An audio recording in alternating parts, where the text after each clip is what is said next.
Do you know how different leadership styles can affect the way your organization will manage a crisis? I'm Edward Segal, author of the award-winning and best-selling book, Crisis Ahead: 101 Ways to Prepare for and Bounce Back from Disasters, Scandals, and Other Emergencies. I'm also a leadership strategy senior contributor for Forbes.com. My guest today is Ryan McCormick, a crisis communications expert and co-founder of Goldman McCormick PR. He'll share his insights of how the leadership styles of government and corporate executives impacted their responses to a crisis. Thanks for joining me today on Crisis Ahead, Ryan. It's an honor to be with you, Edward. Thank you for having me. Tell me a little bit about your background and expertise in crisis management. Well, my company, Goldman McCormick PR, we specialize in crisis communications, and we have been through a number of crises. Probably one of our most noteworthy clients is Nick Hillary, who is a father of 5, wrongly accused of murder, came to us, and that was a crisis communications moment every single day. So I would say that, Edward, when it comes to crisis communications, it just happens to be the one area of PR that we're the most comfortable.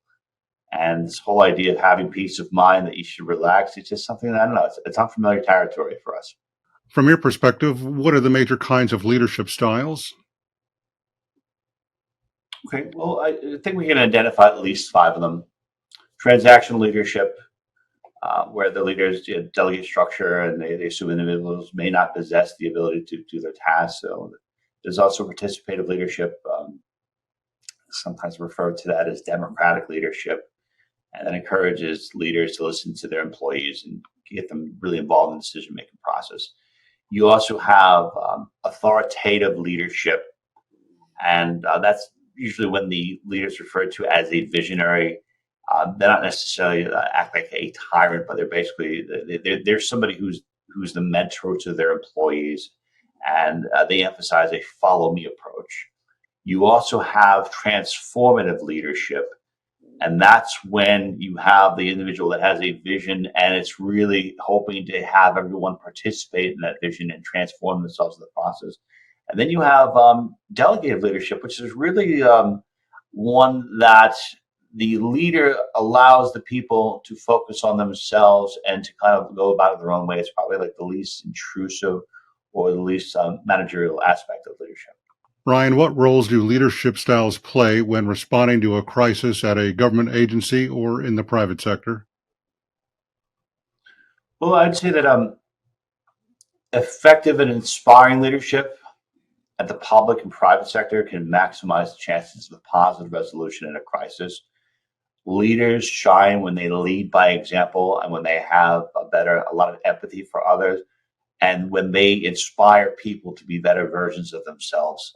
So when a team, if you look at your team, whether it be a nation or a bunch of employees at a company, when they are unified and inspired to achieve a common goal, the time for a crisis to be negative, I think, shortens substantially, and the chances of that crisis reaching a positive resolution is at its full peak. So, but the difference, I think, between public and private is the public, you're looking at the people at large, where if you have the private companies, you're talking about shareholders, you're talking about employees, you're talking about customers. So there's a smaller number of people that are going to be directly impacted. Yet I think you have the greatest chance of resolving a crisis in a private sector as opposed to a public sector. Do you think there is a best possible leadership style that, if this was a perfect world, would be the best kind of style for leaders to follow in a crisis? Well, the best kind of leadership, I think, really comes down to, at least from my perspective, is when you inspire people to be their best and allow the true talents to come out. My father recently showed me this wonderful book. It's called Whale Done, and it was about the power of positive reinforcement, where you focus on what people are doing positive, you encourage that, and you don't necessarily micromanage to point out the negative. So I would say that in a perfect world, leaders that heavily praise others for doing great things only inspires them to do wonderful things. And this wonderful concept of personal responsibility and allowing people to challenge, take on more, I think truly allows people to become more of a participant in the process and hence bring a resolution to any particular crisis that is happening to be or face. Faster pace. That's what I wanted to say. I'd like your take now on the different types of leadership style of government and business leaders. I'm especially interested in the crisis that they faced, how they managed it, and how their approach to leadership affected how they dealt with that crisis. Okay with you? Yeah, absolutely. And I just want to let everyone know at the beginning that when talking about certain government officials, you don't have a political bias because sometimes people assume, okay, well, if you're speaking positively or negatively about a person in government, they just assume that, okay, you're completely in alignment with those political beliefs.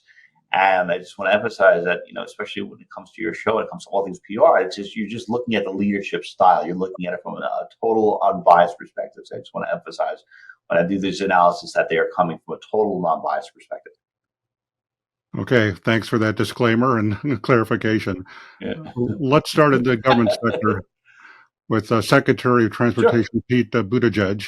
What do you think his style is, and how's he doing with the series of crises he's had to deal with lately? Well, it seems like his style seems to be the handoff. Like he seems like he has people that are giving him information. I don't the way he speaks, the way his body language is. He seems like somebody that is kind of relaying information, and it seems like it is a collaborative group effort with him and his team. And I feel that when you had that incident in Ohio, the train derailment in East Palestine, Ohio, and he did not show up and didn't talk to the people, that was a lesson that I felt that all public and private sector leaders needed to understand and realize that that was probably not the best thing to do, because as the sooner you can empathize with people that are in a bad situation, the sooner that you can show that you care, that you're compassionate, that you want to make changes for the better, the quicker a situation will turn around. And it was just the fact that this individual, Pete Buttigieg, didn't seem like he was that engaged, or maybe he was getting advice to go somewhere else. I felt that could have been handled particularly better. But overall, when I look at him, when I see him speak, I feel or I sense that he is getting a lot of information. It is more of a collaborative team effort rather than an individual leadership style, what he goes about. Well, let's take a look now in the private sector. What are your thoughts about Bob Jordan, the CEO of Southwest Airlines? Bob Jordan. We have that nice little thing that happens in December 2022. Everyone's flying home for the holidays, and it was like 15,000 flights get canceled, and it was a disaster. And I think for at least 10 days straight, there was negative press coverage. So in that particular situation, Bob Jordan should have come out and apologized profusely. And I contacted Southwest and I said, hey, look, I've been married for 13 years. I happen to be the grandmaster black belt when it comes to apologizing, because I do it all the time. And I'd be happy to give you some advice on how to make a sincere apology. So he did a little bit of an apology. It didn't seem like it was very sincere, but he should have been out doing press conferences every day, really reassuring people that what they're going to do is that they're going to resolve this matter. They're going to do whatever they can to ensure something like this doesn't happen. And again, one of the greatest things you can do as a leader in a crisis is really have empathy and really show that you care. Because if you show that you care, if you show that you are doing everything you can to make a matter better, I think the people will give you the benefit of the doubt. And situations like this, I think, resolve themselves faster because more people want to participate and join you and help you resolve the matter. What's your opinion of Michael Dukakis, who's the CEO of Anheuser-Busch? Well, at this point, Edward, I don't know if he's going to be on pace to make it into the CEO Hall of Fame. Bud Light has seen an unprecedented drop in the amount of sales. It is something historic. It is it's something that people would call akin to an asteroid hitting Earth. It is a brand-killing event that has occurred, and the lack of directly speaking to the customer about it, acknowledging the situation, acknowledging the problem, I think it's only causing that backlash to be prolonged. Most times, Edward, when a crisis happens, one of the first things we do in PR, at least our company, is we try to take the temperature on social media. We see where things are going. A lot of times people go through this anger phase where there's an emotional reaction, the anger's out, the next distraction comes. What's unique about Bud Light is this has been going on for a prolonged period of time. The outrage has only continued to grow, and the brand is continuing to fall down. If you go to most bars and most places, very few people I see, at least observing from first perspective, are drinking Bud Light. So if I was Michael Ducaris, I would be addressing the customer's concerns right away, head on, addressing them and talking about it, trying to make some kind of resolution. Because at this point, there is a massive disconnect between what the company is doing, what they're perceiving, and how their customers are perceiving them. And the customers, unfortunately, are leaving them because they didn't want to get an educational perspective, or they rejected the brand's perspective on how they want to be perceived. Social media platforms, of course, are a source of leadership examples. Mark Zuckerberg of Meta, Facebook comes to mind. What's your take on his leadership style and how he's handled the different crises that the platform has dealt with over the years? When it comes to Mark Zuckerberg, okay, he's somebody who's been the face of his company for a long time. Metaverse didn't seem like it really took off. And, as a CEO, as somebody who's an innovator, sometimes it's going to happen.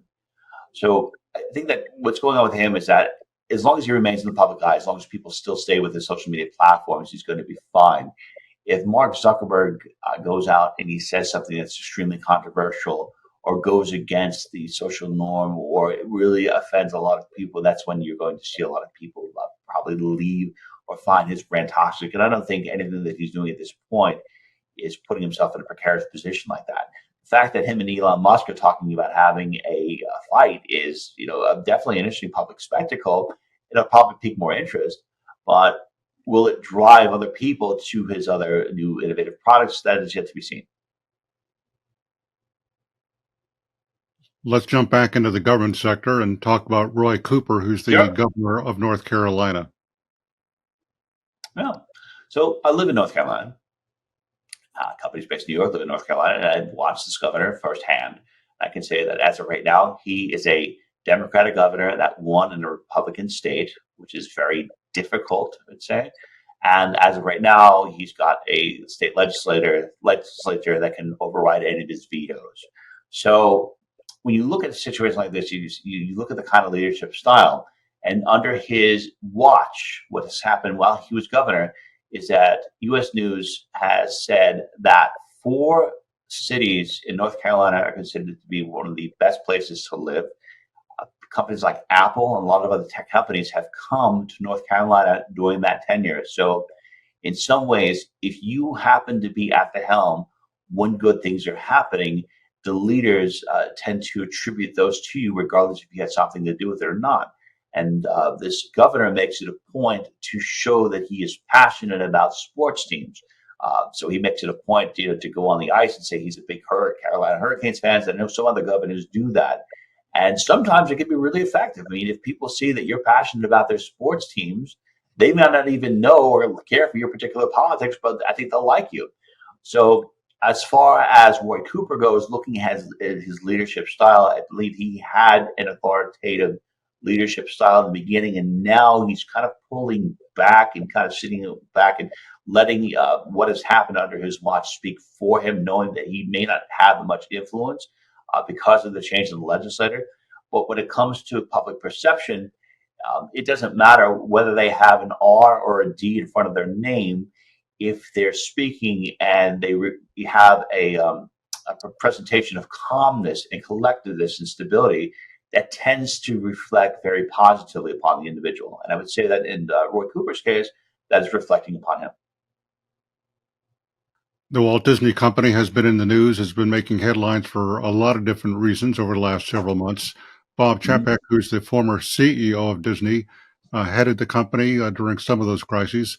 Well, what's your take on his style and how he handled his crisis situations?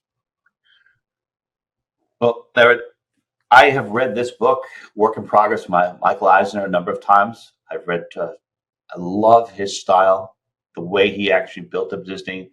And from what I've read about Michael Eisner and seen in his interviews, everything that he's done is basically, well, Bob Chapek, that was the antithesis of Michael Eisner. Michael Eisner says, you do things in order to make money for shareholders.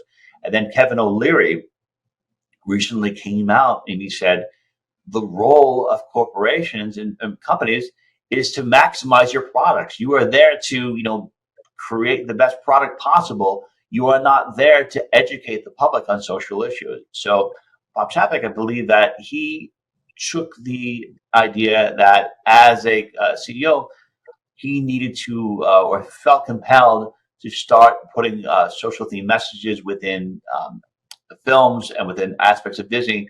And in one way that galvanized a certain amount of public support. Some people were really happy about it and other people weren't happy about it. And taking a particular strong stance in anything will never truly give you that full range and full reach. So under his style, under Bob Chapek, there's a lot of controversy that happened with Disney. Now, Bob Iger comes back, and people remember Bob Iger as being the Disney golden boy because a lot of wonderful things happened.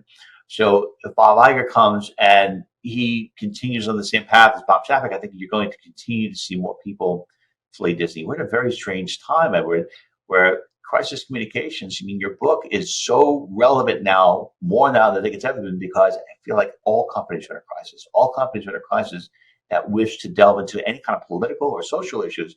And if they just pulled back and just did not focus on that and just allow themselves to present the best product possible, they would steer clear of most of these murky waters. It's difficult to talk about Disney without talking about Florida, and it's difficult to talk about Florida without mentioning Governor Ron DeSantis. What's your take on him? Right. Well, I would say that putting aside any of Ron DeSantis' politics and looking, I watch people like him and other politicians with the TV off, with the sound down, to look at their body language, to see where they are. And DeSantis always speaks with confidence, and there's some other people that always tend to speak with confidence. Based on his style, he seems to have a certain people within the state that are backing him. So when you speak with style, you present with passion. I think that can be very helpful. Coming back to his type of style, I think he has the authoritarian type of leadership where he's like, okay, well, I'm going to do this, and this is people are going to follow. I don't necessarily think that he's got a democratic type of thing where he takes a lot of ideas and brings up the best. He seems to be just having a particular style like that. But based on how he is and where he's going, he'll be under a lot more scrutiny as a presidential candidate. And in some ways, all politicians that wish to run for candidacy for the presidency, there's a risk. You raise your profile, your best aspects of yourself can be seen, but some of your worst aspects can be seen. And under that intense media scrutiny, that is something where you really do see who can handle the heat and who can't. And DeSantis' future right now may seem positive, but we don't know how he or the Republican candidates or the Democratic candidates are all going to respond when the public eye is on them, especially as they get progressively more popular or as we get closer to 2024. Back in the private sector, Patrick Colson is the CEO of Stripe. Tell us about him, and for those who are not familiar about the company, what does Stripe do? Stripe is a platform that takes online payments, and it was founded by John and Patrick Colson. So in 2022, they announced that they're laying off 14% of their staff. And Stripe's valued at $95 billion. But the one thing I think that they did was very positive is that they honestly sent a compassionate letter out to their employees, letting them know exactly what was going on. So many times when a company has to cut employees, they do it callously. Sometimes they'll just do it right away and without any kind of compassion. But it seems that Patrick definitely emphasizes a lot of compassion in there, and he do whatever he can to help other employees. So when that company comes back, I think you'll probably have more people that were loyal to the company come back. And I think it showed a good example of how to handle a position where you have to let go of employees. If you do it in a very sincere manner it's very good long term. It's a hard thing to do, but I think he did the right thing by being sincere. We started our conversation today with an example from the government sector, and I'd like to end with another example from the government sector. And tell us about South Dakota and their governor. Well, Christy Nunn, she very well could be a dark horse candidate for president. I would say the same thing with Roy Cooper. When the situation happened with COVID, I think she was one of the few. I don't think her state ever locked down, so that definitely made her stand out. As far as leadership style goes, it's unwavering. I mean, the person I think of as unwavering is Dr. Ron Paul, three-time congressman, three-time president. Sorry, he was 8-time congressman, 3-time presidential candidate, never wavered. So when you have certain leaders that stand by their values, that do not shift or do not change, even if they are in alignment with popular public opinion, I believe that offers them a special kind of respect or notification or notoriety. So even individuals that have positions that may be unpopular, the fact that they stand with them, I think it shows it's a different kind of leader out there. Because leaders have to truly, wonderful leaders, make tough decisions, even when the public doesn't think that that's the right decision. And that can be really hard because it's in politics, to be successful, you have to be popular. So to take a stance in politics, and even if it's not popular, it's pretty gutsy, and it shows true leadership. We're almost out of time for today's episode, but before we go, what's the most important takeaway you'd like to leave with listeners? The most important takeaway I'd like to leave with listeners is to say, to always anticipate a crisis. Edward, I think that people should go out and buy your book because you show so many examples of what to do and how to prepare.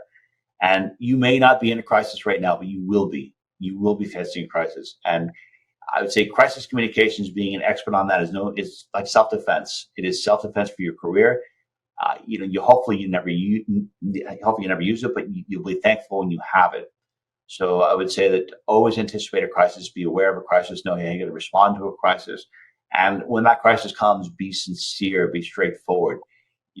And also I would like people to take away that it is beneficial on an energetic level and positive just to do nice things for people. Do whatever you can to help as many people as possible. If you put a lot of wonderful things out in the universe, if you're sincere, it puts you, again, in a beautiful alignment with positive energy. And I think you can navigate your way through a lot of tough situations. Well, thanks again for being with me today on Crisis Ahead, Ryan. That's it for this edition of Crisis Ahead. My guest today was Ryan McCormick, a crisis communications expert and co-founder of Goldman McCormick PR. Be sure to come back next week for more advice and insights on preparing for, managing, and recovering from a crisis, or subscribe to Crisis Ahead wherever you get podcasts. Each week, I interview government officials, corporate executives, and experts who share their advice and insights about a variety of crisis management and crisis communication topics.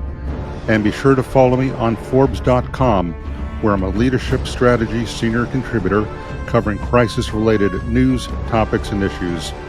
Remember, it's not a matter of if a crisis will hit your organization or company, it's when. And the sooner you're prepared for it, the better. Produced by Heartcast Media.